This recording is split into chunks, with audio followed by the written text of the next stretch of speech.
दाद्या तुला श्रीमंत बनायचंय का, लय मोठे पैसे कमवायचे का, बिझनेस सांगतो मी तुला. काय कर माहितीये का, मुंग्या नाही का, मुंग्या कमीच कमी तू 20-30 लाख ना मुंग्या पाळ. मुंग्या कुक्कुट पालन बनव, मुंग्या कुक्कुट पालन. आणि तुला माहितीये आपल्या इथं साखर कारखाना आहे, त्या मुंग्याला काय करायचं माहितीये का, त्या मुंग्याला तिथं चोरी करायला पाठवायचं. म्हणजे काय होणार, मुंग्या चोरी करायला साखर कारखान्यात जाणार आणि त्या काय करणार, तिथून साखर चोरू एक दाना घेऊन येणार.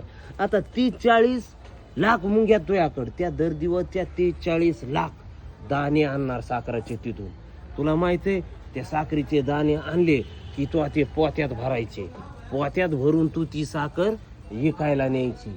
म्हणजे तुला काहीच नाही, फक्त मुंग्या पाळायच्यात आणि त्याला कारखान्यामध्ये साखर चोरी करायला काय करायचंय, पाठवायचंय. बराबर.